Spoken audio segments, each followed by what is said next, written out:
Yeah. Better be. Do I have to sing it? Yeah. What's going on, y'all? Welcome back to video number 8 in my series on making a mobile. Wait, that's the last series. Making JavaScript particle animations. So today, me and my buddy over here are going someplace we've never been. Just going like to find this awesome place to hike.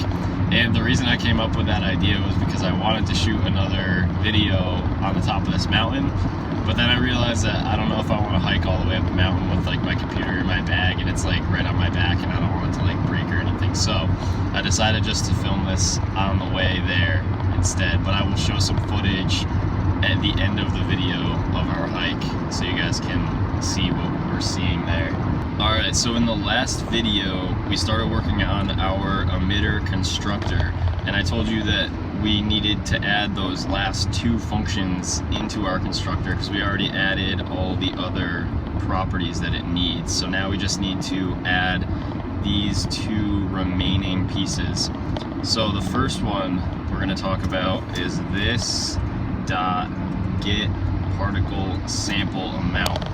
Now this function obviously ties into our sample amount that we've already defined in here. And the idea is here is we don't want to display like 1,000 particles on the screen if we collect like 1,000 money or something like that in the game.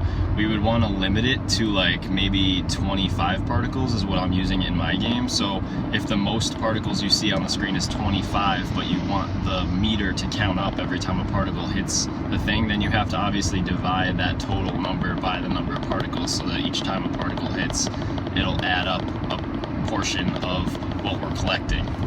You understood that, right? Yay, math. Yeah, math. This is actually going to be our first function for this constructor, so we'll just do a function. Alright, so the first thing we want to do inside this getParticles sample amount is to actually create a variable called amount. And this amount variable is actually the amount of points that the particle will give us, each particle will give us. So like we said, we have a maximum of 25 particles.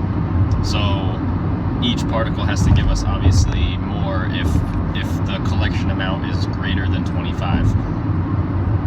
So we're just going to do the amount equals the math dot round, and then in parentheses here do this dot sample amount divided by this dot particles dot length, and that'll get us the amount that that particle will actually give when it hits the top of our header and like, you know, counts up our money. Then the next part is we just want to now subtract the amount we just collected from our total sample amount. So if our total sample amount started at 100, then now we would subtract however much it was that that other particle had. So we just go ahead and minus equals our amount that we just generated from the sample amount. So every time it runs through this, every time it creates a particle, it'll get its sample amount and then just subtract the total amount left. So we'll end up with 0 at the end after all the particles have been created. And then the last piece, obviously, we just want to return that amount because we call this function to get that sample amount for each particle.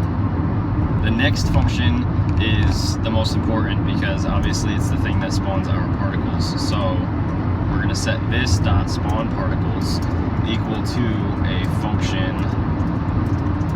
And it's good practice in functions to define all of your variables at the top of your function, just because you want to know what variables you already have defined so you're not accidentally reusing them.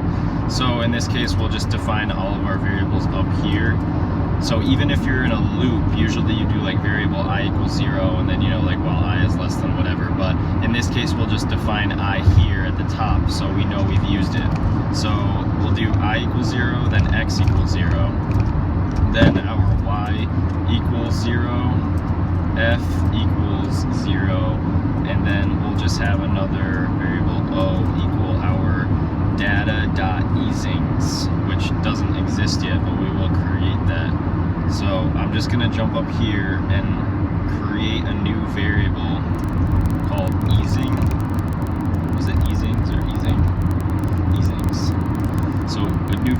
called easings, and that'll be an empty array for now. So spawn particles is gonna run through the rate first. So the first thing we wanna do is run through a for loop.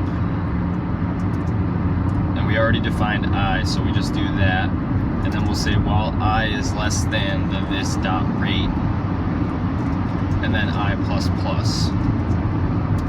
So now we're running through a loop of this dot rate, which would have been the number that we passed in, or a maximum of 25 in this case. So what makes this particle animation thing kind of unique is the fact that we're using easing properties instead of just giving velocities and accelerations.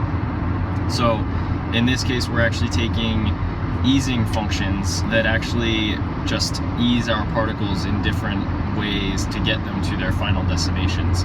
So in this case, what we're doing is we're finding random easing properties to give these so that they're all different when we call the particle emitter. But we want to make sure that both those easings aren't the same, because if they are the same, they're going to move in like a straight line pattern. So what we're going to do for that is make a do while loop. In this case, we'll define x equal to the math.floor of the math.random, which will get us a random number between 0 and like 0.9999. What we'll do then is multiply that random number by the O dot length, which, if you remember, the O is the easings, which we don't have in there yet, but we will. And then the next piece is basically just duplicate that line and then say Y instead.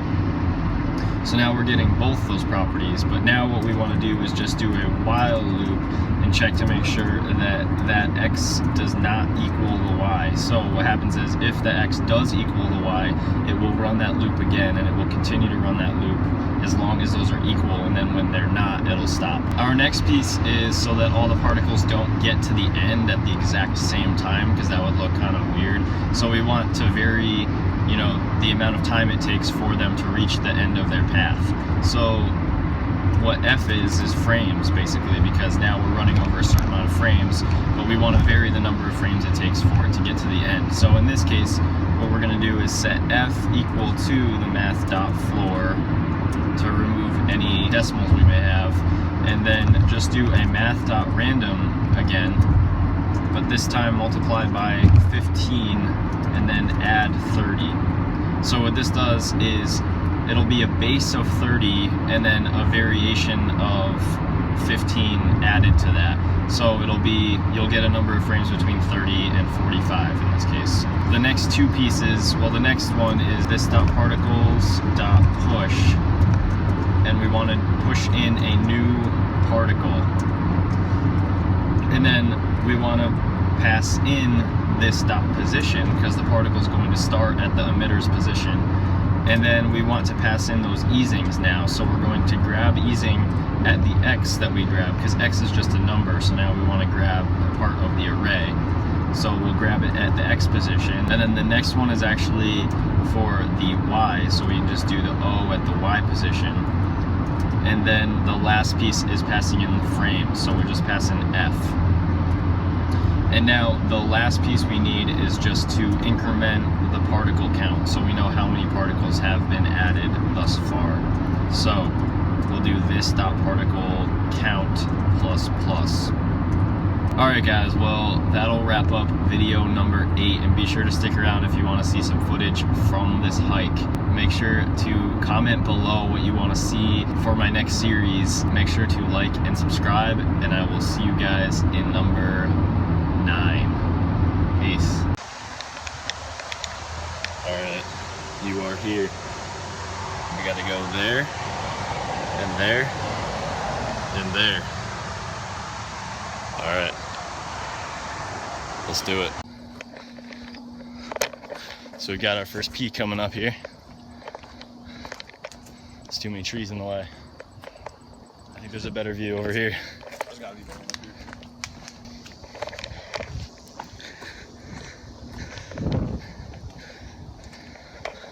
Dang, that's legit.